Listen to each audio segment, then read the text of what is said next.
at a fresh record high.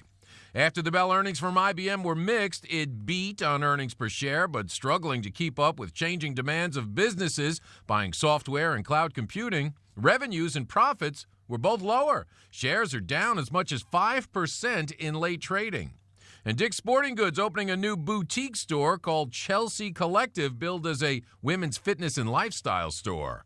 I'm Tom Busby, CNBC. Hey, Bob, how's business? Is the new website helping? Not good. I can't figure out how to get the website finished. How did you do it? Easy. I called Web.com. They built my website for free. Then they promoted it on all the search engines. Like Google, Yahoo, and Bing? Exactly. And Web.com has helped grow my business so much, I had to bring on new staff. Hey, if Web.com did it for you, they're perfect for me. Call now, 1-800-535-8815. That's 1-800-535-8815. Again, 1-800-535-8815.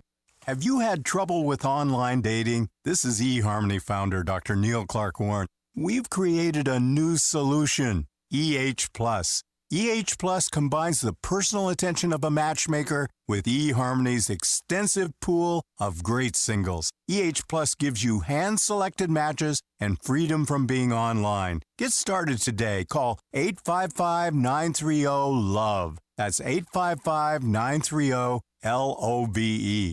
Slam the door on FeePay. Forget everything you know about selling online because I'm here to tell you about a new and revolutionary way to buy and sell on the internet. BuySellMakeOffer.com is here to shake up the web. Tired of paying those outrageous fees? You'll never pay a fee with BuySellMakeOffer.com. For a monthly membership package starting at only $7.95, you can list and sell up to 50 items. That would cost you nearly $100 with the other guys. Go right now to BuySellMakeOffer.com and sign up today. Good afternoon. It's a couple of minutes past the hour. I'm Di Rice with the latest in local news on KCAA 1050 AM. The Riverside County Sheriff's Department is defending the action of its officers in a fatal shooting caught on video early Thursday. The assault suspect allegedly had a history of mental illness and had been acting erratically when deputies confronted him on Paris Boulevard in Moreno Valley. Officers pleaded with the man to drop a knife and a hand tool as he advanced on them. The man's identity has not been released, and officers involved in the shooting have been placed on administrative leave. Meantime, another fatal police shooting of a distraught Highland man placed another deputy on administrative leave in Needles. Police maintain the man would not drop his semi-automatic handgun and was aiming it at the deputy. Homicide is investigating the incident that occurred last Friday. And firefighters at least temporarily halted the mop-up efforts of the North Fire when heavy rains began to pour yesterday. Residents checking on property down dirt roads in the burn area left quickly before roads filling with water became impassable. Rain and high humidity have helped the firefighters battling the North Fire, just enough that some crews were demobilized Sunday morning. The fire remains at 3,500 acres, or about 5.5 square miles, and containment is at 60%. Partly cloudy and humid weather-wise through Wednesday, highs mid-80s, lows near 68. Currently, it's about 84 degrees here in San Bernardino. I'm Di Rice. That's the latest in local news on KCAA 1050 AM. This report has been brought to you by Unbound. At Unbound, they believe in the potential of an educated child to change the life of her family, her community, and our world. Learn more at unbound.org. And checking out Inland Empire weather looks like this through Rubidoux. There is an accident blocking 2 lanes of the 60 eastbound just past Valley Way. So beware of that. Traffic is backed up from Pyrite and through the Coachella Desert, Desert City, on the eastbound and westbound side of the 10 freeway, just past the 62 or 29 Palms Highway. They've got you on some detours in that area, so be patient as you're making your way through there. And in the Cajon Pass, road construction on the 15 southbound between the 138 and Cleghorn Road. And that's your very latest on news, weather, and traffic on the station that leaves no listener behind, KCAA 1050 AM. Art Bell is back, and he's coming to KCAA. There are a lot of people who think that we are Martians, that there's a strong possibility that we are Martians. That's why I said us. No, I'm serious. There was a civilization on Mars. That might have been us or our ancestors. Nobody is more captivating than Art Bell. Now, I tell you, ladies and gentlemen, there is something here that defies logical explanation. Tune into the best. Midnight in the Desert with Art Bell. The only way you're going to get the American people to pony up the billions of dollars, however many hundreds of billions it would be to go to Mars, the only way you're going to get them to do that is to convince them that we have a real reason to go. Want to take a ride? Weeknights at 9 p.m. on KCAA, 1050 AM. Hey there, sports fans. Chab Dog here. You have tuned into one of the best shows on the air for all of your up-to-date sports coverage and news. You haven't laughed so hard and been informed so much until you've heard it from the mouth of the sports expert himself, El Chab Dog.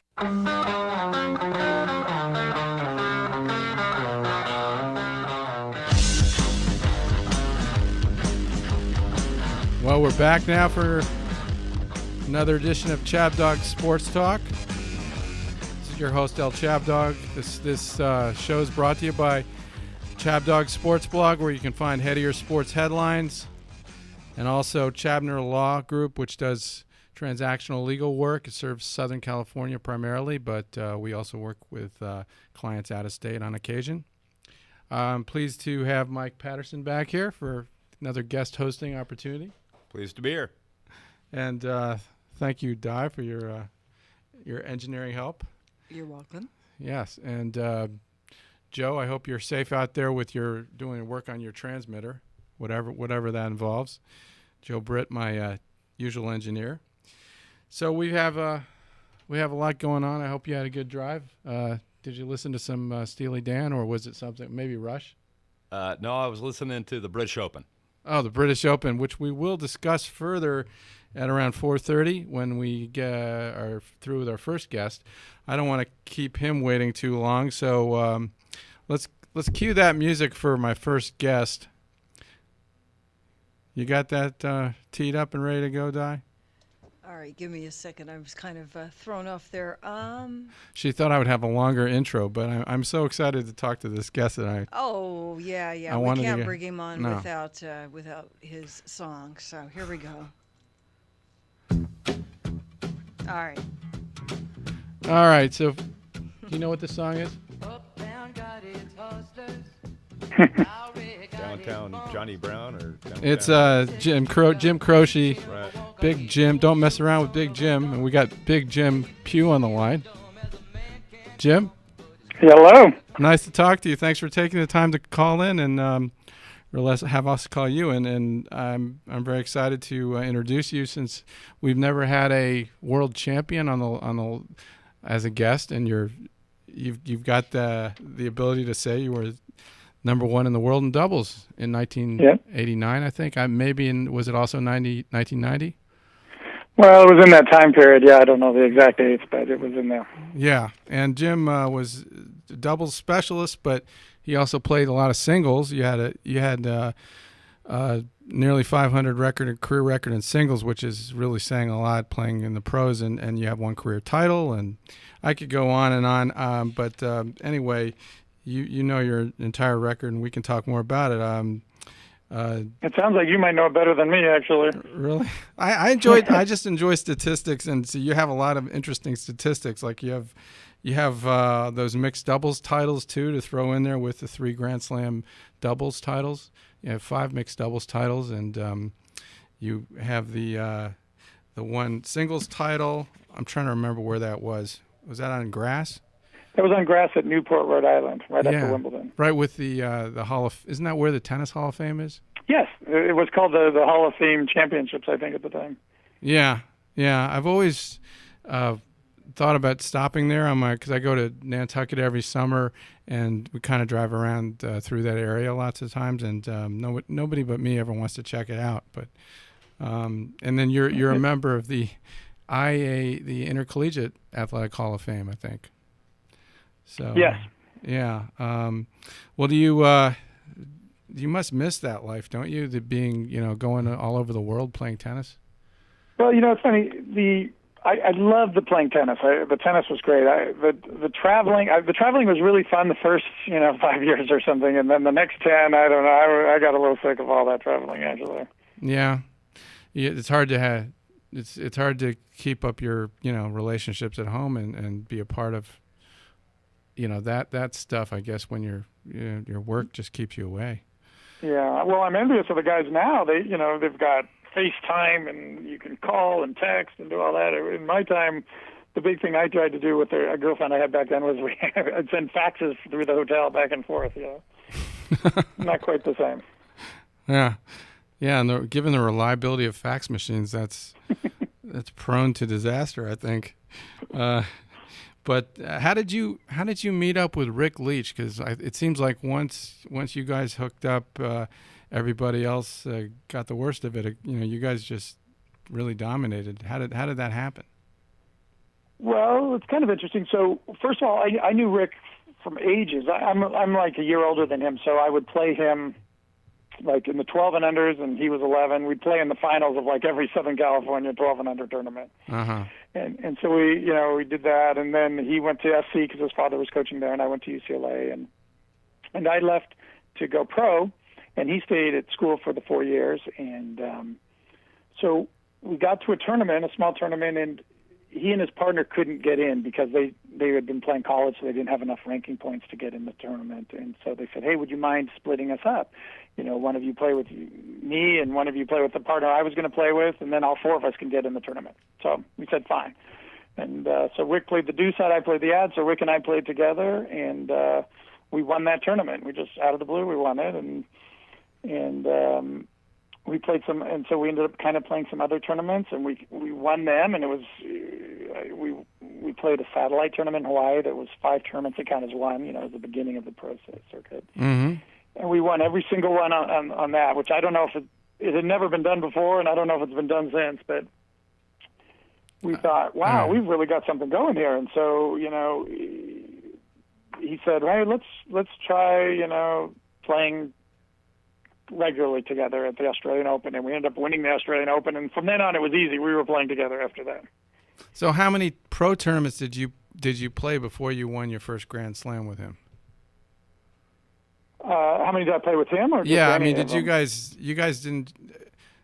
I assume you had to qualify for the Australian Open, right, with him. So you had to win play in a bunch of tournaments before the actual Grand Slam. Yeah, but I had a high enough ranking, and so we didn't have to qualify for that. Oh, okay. We went straight in. So you're really pushing my memory, though.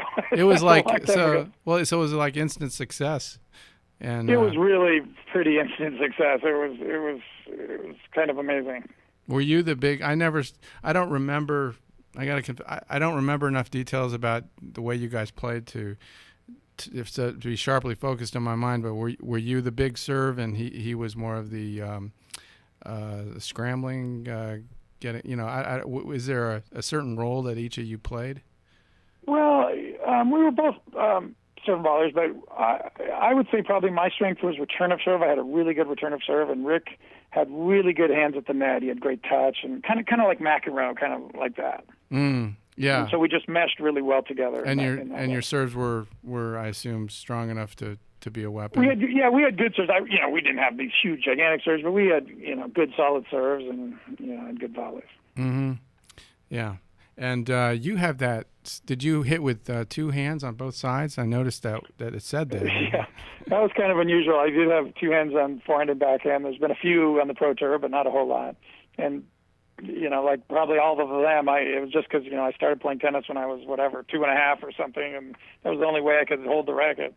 Yeah, I see a little of that in I go to Manhattan Tennis Club and play a little there, and I've seen a couple guys that do that, and they seem to have good returns of serves. I always wish I could have done well with 2 hands on my backhand. I can see why it was comfortable for you. Yeah, the 2-handed backhands tend to have really strong returns and good angles and stuff like that, and I had really good angles. Yeah, and then after, I guess you stopped playing in was it in the early 90s or mid 90s? How late? How long did you stay in competition?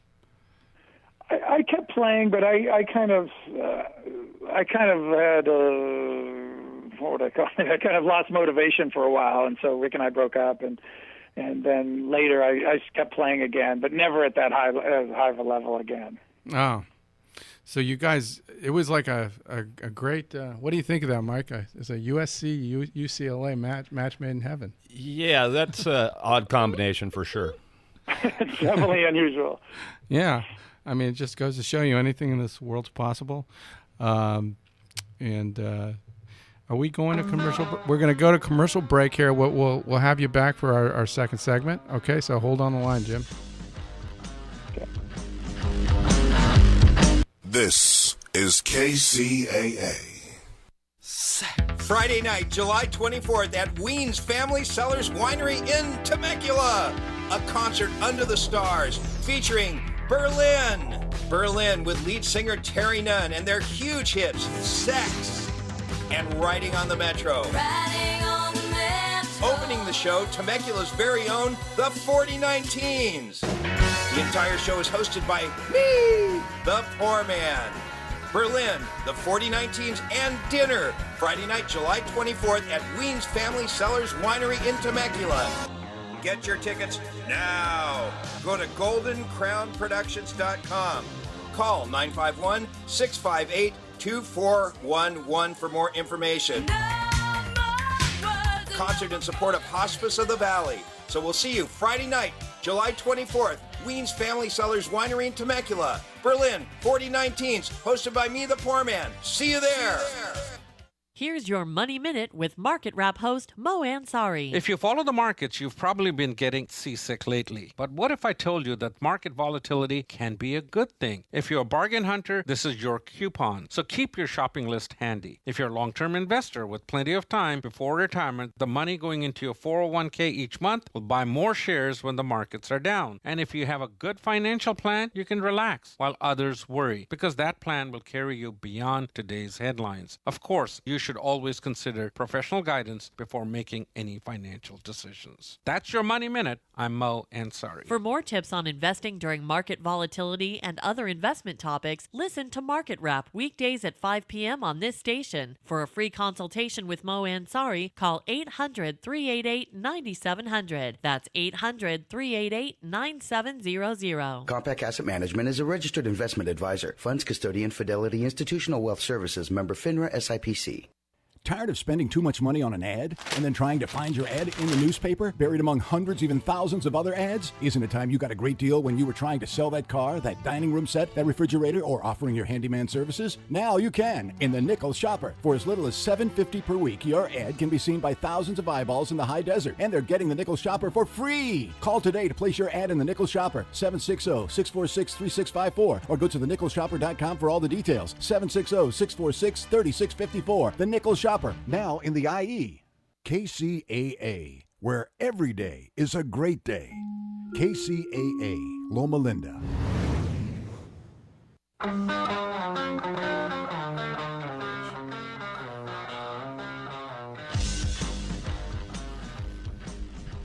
Okay, we're back. Chab Dog Sports Talk with Jim Pugh. So Jim, the other thing I was going to ask you about was I saw a reference in the when I was doing research on you about that you played Jeff Tarango at Wimbledon. Do you remember that match? I do actually remember that match. Yeah, and I've heard Jeff is not only really a talented player, but he's got a great personality. He's kind of a live wire. He is a live wire, but this match he was gone. This was you'd have to check the date, but I think he was just starting on the pro tour and stuff. So it didn't have quite the fireworks of his later Wimbledon matches. Yeah, there was one where he really blew up apparently, and I don't remember who he was playing. Do you have any recollection of that, Mike? I do not. Do you remember that match? I do remember. I was watching it on TV, and I'm trying to think who it was again. Who was he playing? Was he playing a big name? No, I don't think it was a big name, but I don't remember who it was. Yeah, I'll try to pull that up on YouTube, and maybe if you give me your email, I got your email address. I can send it over to you for your viewing enjoyment. That'd be great. And Was playing in the Davis Cup, was that one of the most satisfying things for you, because you did so well in 1990? Yeah, that probably would be the highlight. If you ask Rick Leach and I, that's probably our highlight. I mean, we, winning in the U.S. against Australia in the final and in St. Petersburg, Florida. That was just unbelievable. And our match clinched the whole thing, so it was just really special. Yeah. Winning Wimbledon was great too, but the Davis Cup, with the whole crowd and the whole country behind you, it's something really special. Yeah, I mean that's what a lot of people that may not be huge tennis fans, but they remember the big Davis Cup matches. You remember, Mike, the one McEnroe played in St. Louis, I think? I don't remember that per se. That was his big. But I can imagine it be similar to the U.S. winning the Ryder Cup on U.S. soil. I can only imagine what playing for your country is always special. Yeah. Oh, Jim, do you spend a lot of time watching the Bryan brothers play? Funny enough, not. I don't watch too much tennis anymore. I've spent so much time playing and stuff. But Rick and I played them in an exhibition in the LA tournament once when they were just probably 14 or something. And I remember, we're playing, and we weren't playing full out on them, but I was like, wow, these guys are pretty good. And I remember one of the brothers was serving to me, and they were down break point, and I hit a return, and the kid, poached. Here we were, the number one team in the world. This kid's poaching on us, and I was like, wow, these kids are going to be good. And they were really good. Yeah. Still are. I wonder if it should be illegal for the twin. They're twins, identical twins, right? Yes, one's right-handed, one's left-handed. And their communication skills must be amazing. They just. I think that's kind of an unfair advantage. Oh, I think it's a great advantage if you got one right? righty, one lefty.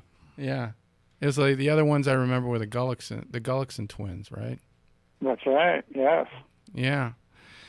Well, Jim, when you played mixed doubles, any particular female partners that you recall? Well, I had two that I won Grand Slam tournaments with, and that was Yana Novotná. Okay. And Natalia Zvereva. She was Russian, the other, and Yana was Czech. Yeah, Yana Novotná. She had that. She won Wimbledon, didn't she? In singles. I think she did. You're gonna have to look back on that. I remember the time she lost, and she was like crying, and I think the Duchess was like trying to console her and stuff. It was kind of unusual. It was. That was a terrible match. That one where she lost that match was because she had it kind of won and then lost it. Yeah. Yeah, I think there was a really loose volley she hit, or there was one really loose shot that, once she hit that, you kind of knew that her mind wasn't right. I thought to do it. Right. It was like she was winning the match, and then it just kind of fell apart after that, is how I recall. Yeah. And it was really sad. But I don't know. If she won it after, that's great for her. I don't remember that, though. I think I want to say she redeemed herself. Did you enjoy mixed doubles as much as regular doubles? Men's doubles? I really did. It's different. It's really different. And it kind of really helped my normal doubles because, it made me have to really poach and stuff a lot more. And I thought it was really good. And it was fun. It was different.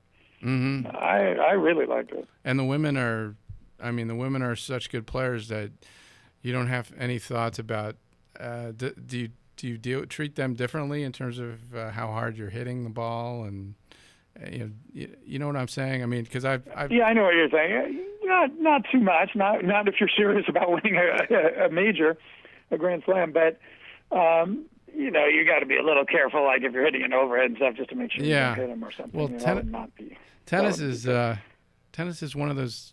It's a little like baseball. There's some unwritten rules, Mike, and Mike's a college player, and but it's different. I mean, I don't know. In tennis, it's never totally been explained to me when it's bad form to hit the other player. Yeah, well, I would say that, what I would do is I would hit it at her or something. But when I say at her, not directly at her, I would hit it down her line or something. So I was hitting it hard at her, but not at her directly. I guess the bottom line is you can't try to hurt the other player. Well, yeah, that just ends up being ugly when that starts happening. I'm sure it's happened a lot, but it's ugly. Well, I remember back in the day, it was, kind of still is a gentleman's game. And, back before radars that could tell if the ball was on the line or not on the line, if the player that, the ball hit on his side of the court and he clearly saw it was out, a lot of times they'd say, no, that was out. Yeah, but you don't do you agree with that or not? Well, I think you're going even before my time. I think in my time that wasn't happening too much. Before that, it was more of a gentleman's game. Maybe in the time of Laver and those guys. All right. Like what? But I can tell you one thing. I wish all the times I played McEnroe that they had those laser or the radar gun, the Hawkeye thing then. So I would have spent a lot less time waiting while he was berating the linesman during the middle of our match. That was always entertaining. So you saw some classic McEnroe stuff? Saw some, or what do you mean? Well, when you were, so you got to first observe firsthand him throwing tantrums on the court when he played you? Yes. Yeah. I'll tell you a quick story. So I played McEnroe in a warm-up tournament before that didn't count for ranking. It was just prize money just to warm up for Wimbledon, and I beat him in like the quarters or semifinals, and barely, 7-6 and third. So I ended up playing him third round at Wimbledon on center court. And I think, he was trying to kind of show, trying to intimidate me a little. And he was beating me this time, but he had an easy shot, and he ripped it and almost took my head off, And so later on in the match, I had an easy shot with him up close to the net, and I ripped it. But I didn't try to hit him. I put it, just to the side of him, but fast, hard enough to scare him a little. And, I remember that was the switch, and I was sitting down, and I could feel somebody looking at me, and there he was with his hands on his hips staring down at me. He goes, "Who do you think you are? Nobody does that to me." So he was kind of, no, I never had anyone else do anything like this. So a little bit of an ego, huh? Yeah, and he would try to intimidate and stuff. He'll never admit to saying that to you, probably. Probably not. Yeah. Oh, he had obviously a major attitude. Well, yeah, and he would change the momentum. I think he was really good at it. He would throw a tantrum and change the momentum. Anytime I was leading the match or if things started to go my way, he would throw a tantrum and it would kill my momentum, and then it would start over. And he was really good at it. That's what my take on what he was doing. I could be wrong, but that's what I think was happening. But you've probably seen that over and over from other players, right? So those kinds of, it's just he took it to probably a higher degree. He was really good at just sensing when the momentum needed to change his way. I think he was really good at that. Mm-hmm. What was when you played singles? Were you just one of those guys that could stay out there forever and be really consistent, or did you have a big weapon that you used a lot? I was kind of in between, I would say. I kind of, some people are serving volley back in that day. Now, hardly anyone serving volley now, but back in my time, people would serve volley or they'd stay back. And I was kind of in between. I would kind of serve volley on my first serve and stay back on my second serve generally. So I was kind of, consistent, not super powerful. I was an all-court player. But pretty good, some good counterattacking stuff and passing people and lobs and stuff like that. I could kind of attack and kind of counterattack. I kind of did it all pretty well. What was your favorite surface? I like that grass. I really like grass. I thought that was the best one. But I like hard court too because we grew up on that. But people like me and say Sampras and stuff who grew up in Southern California, we weren't as good on the clay. That always gave us trouble. We weren't used to it, the sliding. Yeah, but the grass you don't get a lot of. I mean, I just don't see a lot of grass courts anywhere really. Was it hard? No, there aren't many grass courts. Yeah. But it played like kind of playing on a fast hard court is what it played like, kind of. Yeah, the ball skids, and because I played tennis in high school and some in college, not at your obviously level, but it was a challenge. But yeah, it skids. Well, Jim, thanks a lot for being our guest, and I want to stay in touch. And Jim's also a tennis pro, where in Manhattan Beach? I teach mostly Manhattan Beach, yeah. Okay. Well, get in touch with Chab Dog if you want to learn from Jim Pugh, one of the greatest doubles players of all time. Okay. Well, Jim, thanks a lot. Oh, thank you so much for having me. It was fun. Okay. Take care. Bye.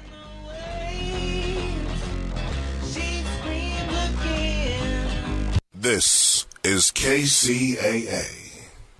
Check out my sports blog. your home for head-of-ear sports headlines. At Chabdog, we cover the world of sports, from NFL to competitive eating. At our blog, you'll also find Chabdog's own brand of uniquely original blogcasts for the major sports events. We hit home runs with our coverage. We also have a reading room where you'll find interviews running across the sporting spectrum, along with our vote questions, our Chabdog Gnostications, and of course our much-beloved Chabdog of the Month. What you can count on from Chabdog is our stretching the playing field envelope to find the humor, irony, and weird connections that are always living beneath the surface of the sporting world. Check us out at chabdog.com. The Law Office of Brandon S. Chabner, serving clients in Southern California with transactional legal services since 2007. We handle general, corporate, outside counsel type work, drafting and negotiating a wide variety of business and commercial contracts, including non-disclosure agreements, independent contractor agreements, and employment agreements. Our experience includes working with public and private companies and involves a broad range of industries, including healthcare, consumer products, real estate, and high technology. Mr. Chabner has over 20 years of legal experience, having worked for some larger national firms and serving as general counsel for a multi-million-dollar private company here in Southern California before starting his own legal practice. His educational credentials include a law degree from UCLA, where he was on law review, undergraduate degree at Yale, where he graduated magna cum laude, and an MBA from Harvard Business School. Other areas of focus for Chabner Law include press release and business plan editing, pre-litigation matters, and debt and mortgage resolution work. You can contact us at 310-698-0740 and at bchabner@chabnerlaw.com. Hello? Yes. Yes, hello there.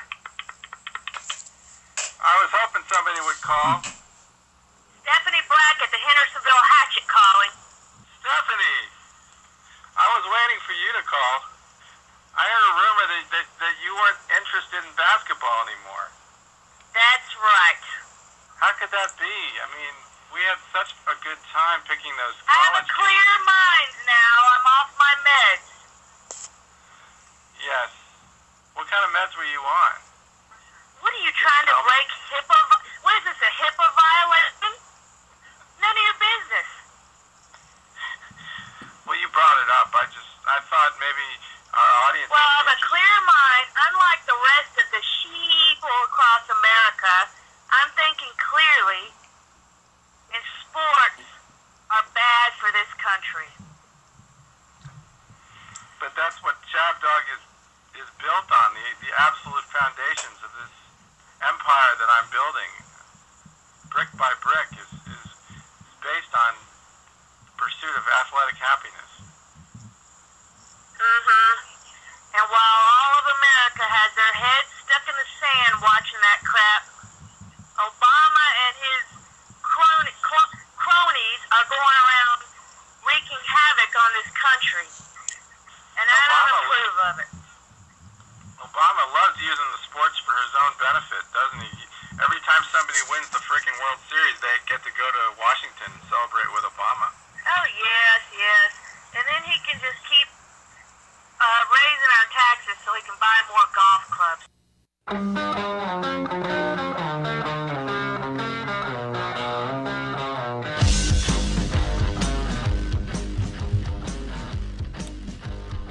Back for the second half of Chabdog Sports Talk.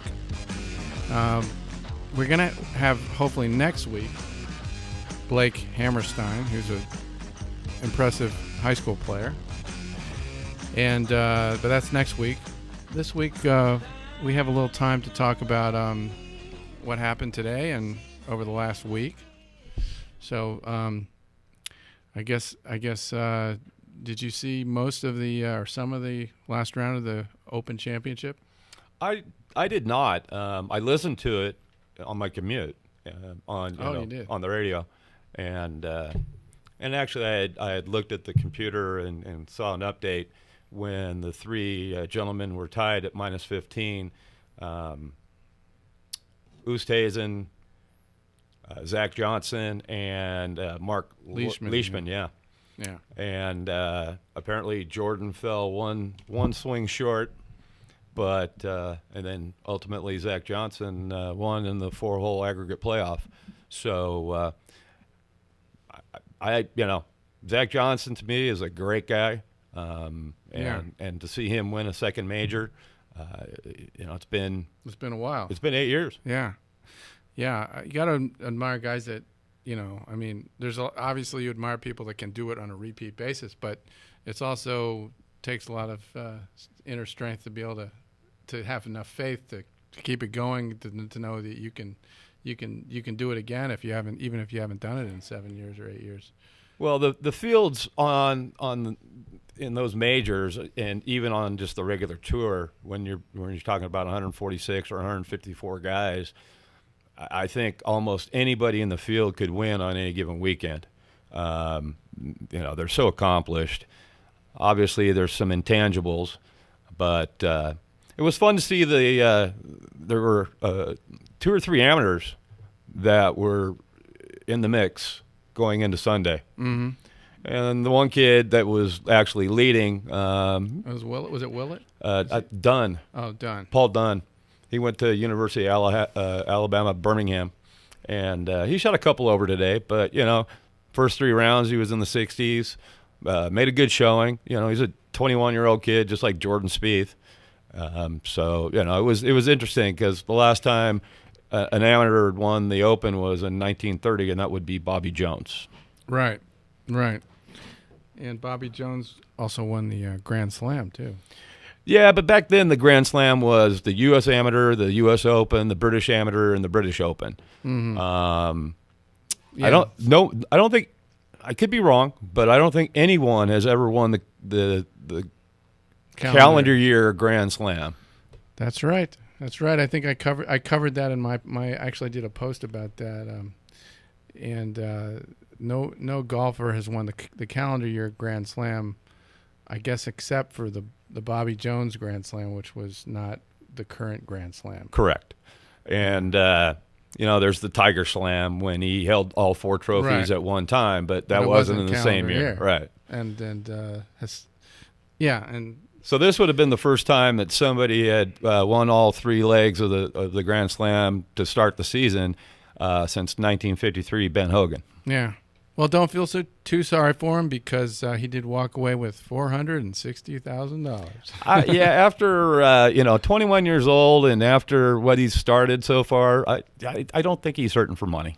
Yeah, the Under Armour deal, I'm sure, must feel good for him. And I'm sure there'll be plenty more deals coming down the pike. Yeah. And Tiger's becoming a forgotten man. He didn't make the cut? No, he did not. Wow. It just shows you the line between being at the top and being out of contention is not that clear. It's fine. There's a lot of people that will give you reasons what they think why Tiger's not at the top of his game any longer. I was at the 2008 U.S. Open in Torrey Pines, and to me that's where he hurt his leg, and I don't think he's ever been the same since. I don't know about the personal issues. I don't know about, but just physically, you watch his swing, and they did a thing on TV last week, and they showed him on the driving range, and they showed his swing, and then he gets on to the course, and he tries to kick it into another higher gear, and all of a sudden his body's moving differently, his head's dipping, and he's trying to kill the ball, which most golfers, I'm the same. I try to hit it as hard as I can, which is probably not the right thing to do. But So I think the downfall started in 2008 when he hurt his leg playing in the play, or before even the playoff with Rocco Mediate, which was pretty incredible for him to go out and. That was Bob May, I thought. No, that was Rocco Mediate at Torrey Pines. Oh. The PGA was when he beat Bob May. And you're saying that was after he had hurt himself? No, the PGA was before 2008. Oh, it was? Yeah. Oh, okay. Yeah. Yeah. Well, he just always had a really powerful swing, and you're right. Now it seems like it looks more forced when he's accelerating through it. Yep. And I don't. And he's getting older. Granted, Jack Nicklaus won the Masters when he was 46. But Tiger's getting a little bit older. He's not playing as much as he used to, and he tries to gear up for the majors, and just hasn't been working out. He's missed the last 2 cuts at the last 2 majors. Mm-hmm. So do you play golf also? I do. Yeah, because golf and baseball are kind of like cousins. Well, I mean, as we spoke, you don't want to have a baseball swing though as a golfer. Huh? No, and baseball coach doesn't want you playing golf. Do you play golf lefty or righty? I'm a lefty. Oh man, you got the lefty clubs, and I wanted to learn how to play lefty, but my dad forced me to play righty. They tried to do that to me, and I just couldn't do it. Just didn't fit my eye. Yeah. So back in the day when I was a kid, I think my first set of clubs were like Lady Bird women's set. Those are the only lefties you could find? Because back then they didn't make that many left-handed clubs. Yeah. I putt left-handed though. Oh, I've got a right-handed golfer buddy of mine that putts left-handed just because he can't putt right-handed. He's got the yips. Yeah. Ugh, I just hate putting right-handed. It just doesn't feel right. Yeah. So, what's going on with anything in baseball? You must be impressed with Zach Greinke's scoreless streak. Yeah, I like Greinke. I was watching him the other night, and or actually I saw some highlights of the other night, and he reminds me a lot of Greg Maddux. He moves the ball in and out, up and down. But doesn't he throw harder than Greg Maddux? Maddux probably in his younger years probably threw equally as hard, but he just learned how to manipulate the ball, and he hit spots. He'd set hitters up. Umpires would give him that pitch that was 3 inches outside. Right. He got a few last night against the Nationals. And Bryce Harper had something to say about that. I kind of like that he spoke his mind. If he thought he was getting a little ripped off, he might as well say it. Well, batters are always going to have their opinion about where there's a ball or a strike. Yeah. They may not do as much animation as they used to. Back in the day, somebody would turn around and start yelling at the umpire. Nowadays, he'd be tossed in 2 seconds. But, no, and the All-Star game was great. Mike Trout. Yeah, American League won. Yeah. And in the National League Park. Yeah. Mike Trout, MVP 2 years in a row. He's only 21 years old. Amazing. Yeah, when I was 21 years old, I was still trying to figure out what was going on in junior college. Mike Trout, he can do everything. Yep. He's just a gamer, like they say. And it's interesting because there was so much hype about Bryce Harper when, he was in high school in Las Vegas. Yeah. And then he went to a junior college just so that he could get drafted instead of going to a four-year school, because if you go to a four-year school, you have to play through your junior year. So Bryce Harper got his GED early out of high school, and then he played 1 year in junior college and got drafted when he was 17. I don't know the story behind Trout, but, here he is 21 years old, and he's been in the bigs for a couple years, and he's, All-Star MVP 2 years in a row. Quite impressive. Yeah. I could see him playing for the 1950 Yankees. He's kind of just. Yeah, he's kind of Mickey Mantle-ish. Yeah, he's got that look, Yep. And I like that clean-cut look. I watch so many guys nowadays with the beards. Yeah. And, back in the day, the Red Sox, the Cincinnati Reds had a rule no facial hair. And the only reason they changed that was because George Foster had such bad skin that they said, okay, you can go ahead and grow a beard. To protect the public. Well, it just, he preferred to have a beard instead of, I guess he had bad acne or something. Yeah, baseball's had some interesting facial hair mandates, or I don't know. You remember the Oakland A's? Oakland A's. They had the mustaches, like you. Yeah, and the Oakland A's, I think it was kind of mandatory that you had a mustache. Yeah, Charlie demanded it. Yeah. And then so you had Raleigh Fingers. Oh, I loved his mustache. Yeah. What a mustache, man. Yep. The Handlebar City. Yep. Yeah. Yeah. You don't see a lot of that anymore. No. Like I say, that everybody's got a beard now. And everybody's got a tattoo. So maybe you can tell me what's happening with Justin Verlander. He's just getting shelled. Have you noticed anything different? I haven't seen enough of him to make a comment on it, but, pitchers go through cycles. And, that guy's a big stud that used to throw hard. And, and he just might have, I don't know if it's an injury or sometimes your arm just kind of needs a little time off. And he's getting older. Yeah. Yeah. Well, all I know is the Royals look good.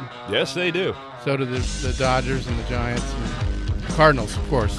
And the Angels are looking okay. And the Angels. All right, well, we'll be back with the last segment of the Chab Dog Sports Talk. So stay tuned. This is KCAA. Hello? Yes. Yes, hello there. I was hoping somebody would call. Stephanie Black at the Hendersonville Hatchet calling. Stephanie, I was waiting for you to call. I heard a rumor that you weren't interested in basketball anymore. That's right.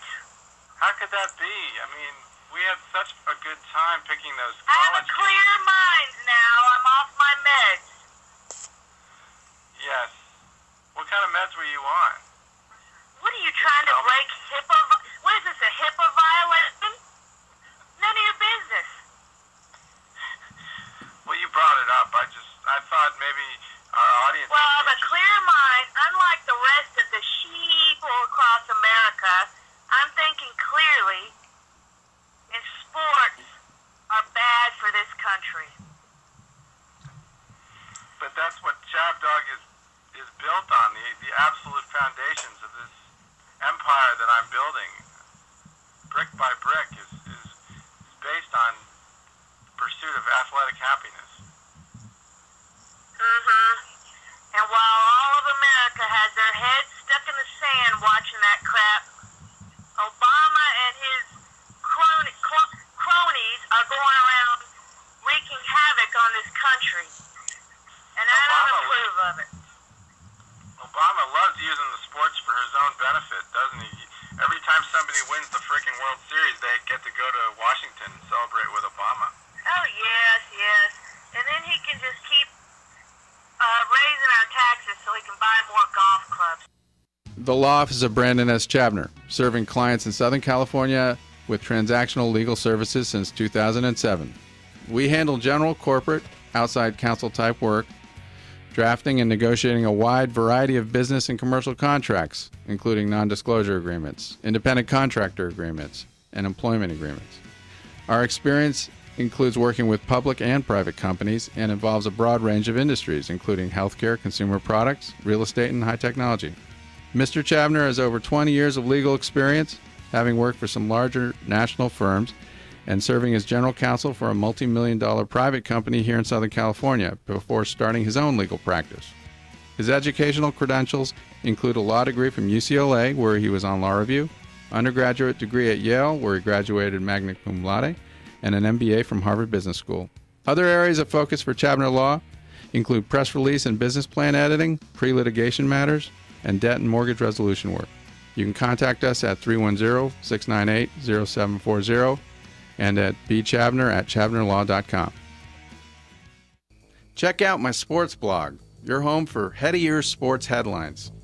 At Chab Dog, we cover the world of sports, from NFL to competitive eating.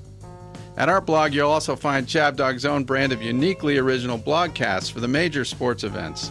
We hit home runs with our coverage. We also have a reading room where you'll find interviews running across the sporting spectrum, along with our vote questions, our Chab Dog Gnostications, and of course our much-beloved Chab Dog of the Month.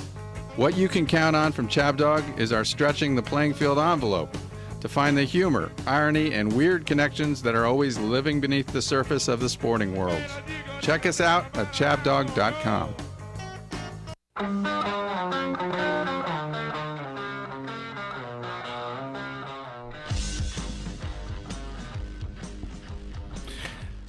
Okay, we're back for the last segment of this installment of Chab Dog Sports Talk. I got Bill Strickland on the line. Bill, how you doing? I'm doing well, Brandon. How are you doing? Whoa, whoa, whoa, whoa.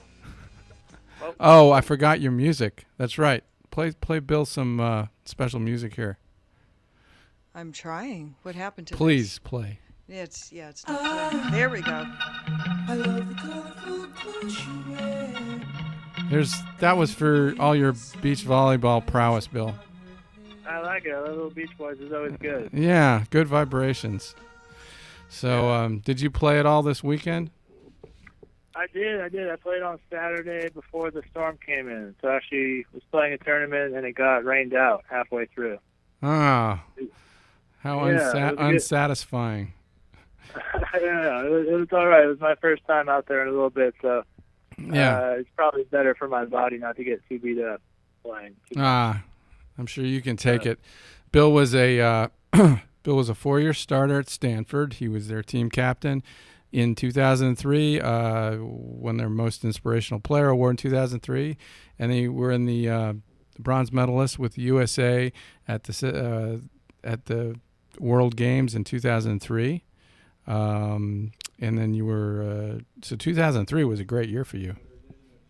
Yeah, I was finishing up school and made the transition from playing indoor for college at Stanford to playing with the national team. So that was a real good indoor experience at those couple of years. Right. And then you went on to AVP Pro Beach Volleyball Tour work, and you were doing that for, 6 years or something? Yeah. I started playing on the beach just for fun after kind of winding up my indoor career around 2005, 2006, and then saw I could make a run at it and started playing full-time 2007, so played that season. Got the Newcomer of the Year award for the AVP, and then played for the next five years after that. And Mike, you had a question for Bill about was this in the era of Karch Karai and Sinjin Smith? Yeah, one of my first tournaments in 2007, I played Karch, and actually he beat me, so it's kind of my claim to fame. I lost to a 40-year-old Karch, but he was still very skilled. He's no shame losing to Karch, even if he's in his waning years. But yeah, he's phenomenal. He's one of the. I mean, his heyday was back earlier in the early '90s. But yeah, he was still winning tournaments up until 2005 or 6. I think was the last time he won one of the AVPs. So I caught the tail end of his career, but yeah, it was still. He had the nerve to retire before you had a chance to get even with him, huh? Right. Exactly. Yeah, you go ahead. Brandon was telling me you're 6'11". 6'9", maybe with some shoes on a good day. I'm 6'11", but yeah, usually clock in at around 6'9". I'm sorry, Bill. I overchanged you there. It's okay. It's better than shorting me. Yeah. So obviously you were a good blocker. Did you have a nasty serve? Yeah, I would jump serve maybe half the time. You usually do a short, deep float serve, and then run up and block. And I think where I separated myself from other big guys was with my transition setting. So once my partner was able to dig the ball, then I would put him in a good position. Yeah, I was known for my blocking as well, but I think what about transition setting. What about your spikes? My spike was pretty good. Yeah, it must have been good, man. I can't imagine it wasn't.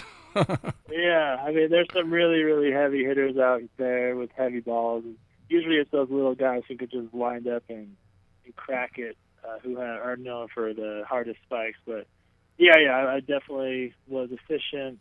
It's all about getting the ball down. Probably not going to win any highlight reels, but I hit at a pretty high efficiency clip most of the time. Mm-hmm.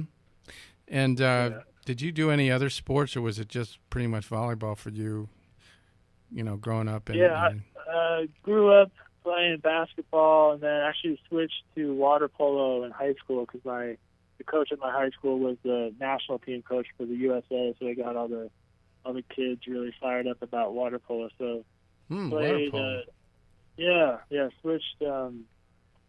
Switched from basketball and just played water polo and volleyball, and then started getting recruited for volleyball. So just kind of focused on volleyball after that. But yeah, growing up, I really loved basketball and didn't know I was going to grow to be 6'9", so probably should have stuck with it a little longer to see how it would have panned out, but hindsight's 20/20. Yeah, you could have made some bigger money in basketball, I think. Right. Yeah, it's just a kid. Where I grew up, it was cooler to play volleyball. I think it's one of those few places on earth where that's true. But How was your time at Stanford? How did you enjoy your time on campus there? I loved it. Loved every minute of it.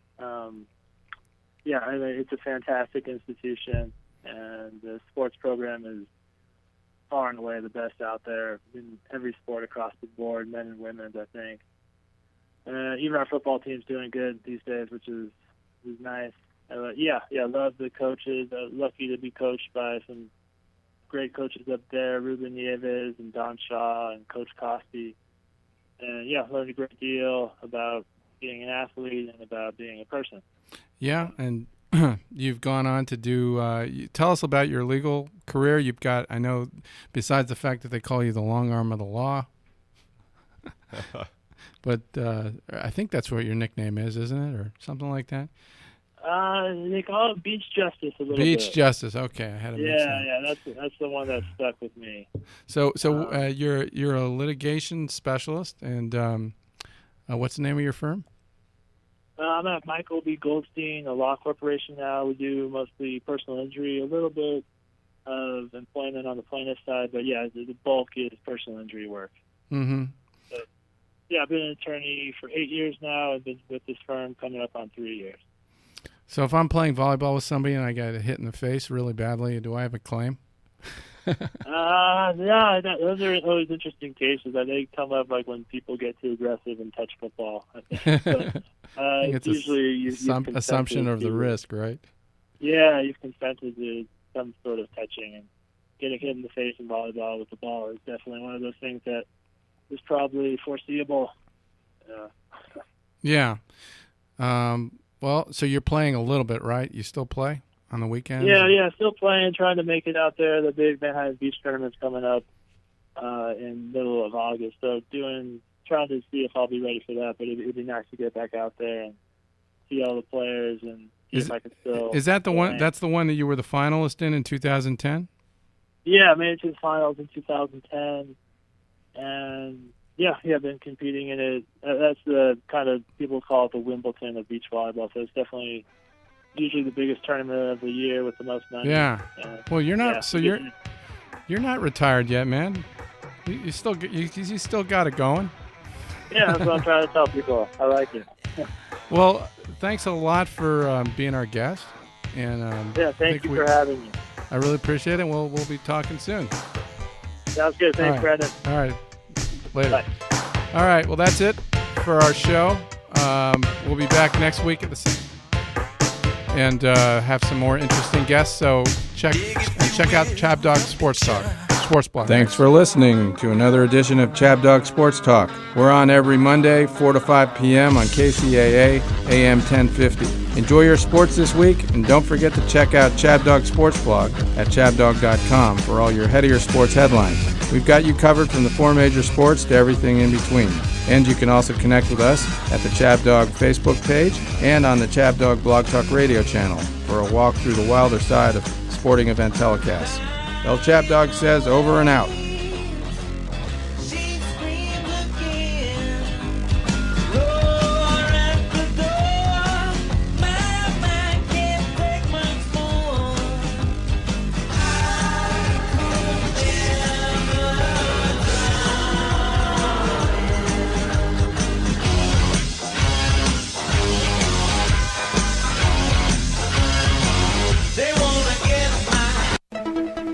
This is KCAA Loma Linda, the station that leaves no listener behind. CNBC News is next, a courtesy of buysellmakeoffer.com, where you can post a video about items you have for sale. Sign up now. It's free. I'm Tom Busby, CNBC Radio. The death toll in accidents involving General Motors cars with faulty ignition switches is now 124, and another 269 injuries are tied to those defective parts. On Wall Street today, stocks end slightly higher. It was a quiet day of trading, but the Dow added 14 points, and the Nasdaq was up 8, eking out another all-time closing high. That's following strong earnings ahead of the opening bell and after Greece finally reopened its banks and made a big loan repayment. After the close, mixed earnings from IBM, sending shares sharply down in late trading. The tech giant still managed to beat most of Wall Street estimates thanks to cost-cutting and cloud computing. Defense contractor Lockheed Martin is paying $9 billion to acquire Black Hawk helicopter maker Sikorsky Aircraft. That's from United Technologies. And President Obama nominating University of Michigan economist Catherine Dominguez to the Federal Reserve's Board of Governors. I'm Tom Busby, CNBC. Hey, Bob, how's business? Is the new website helping? Not good. I can't figure out how to get the website finished. How did you do it? Easy. I called Web.com. They built my website for free. Then they promoted it on all the search engines. Like Google, Yahoo, and Bing? Exactly. And Web.com has helped grow my business so much, I had to bring on new staff. Hey, if Web.com did it for you, they're perfect for me. Call now, 1-800-535-8815. That's 1-800-535-8815. Again, 1-800-535-8815. Have you had trouble with online dating? This is eHarmony founder Dr. Neil Clark Warren. We've created a new solution, EH Plus. EH Plus combines the personal attention of a matchmaker with eHarmony's extensive pool of great singles. EH Plus gives you hand-selected matches and freedom from being online. Get started today. Call 855-930-LOVE. That's 855-930-LOVE.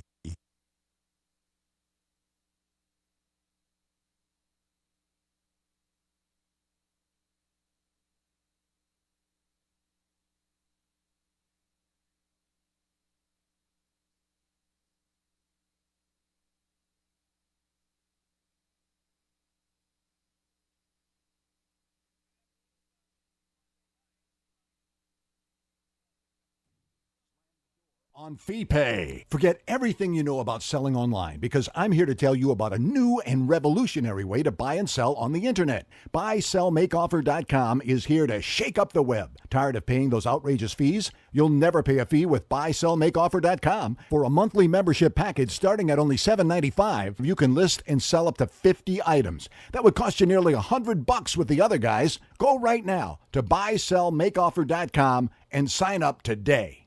Good afternoon. It's a couple of minutes past the hour. I'm Di Rice with the latest in local news on KCAA 1050 AM.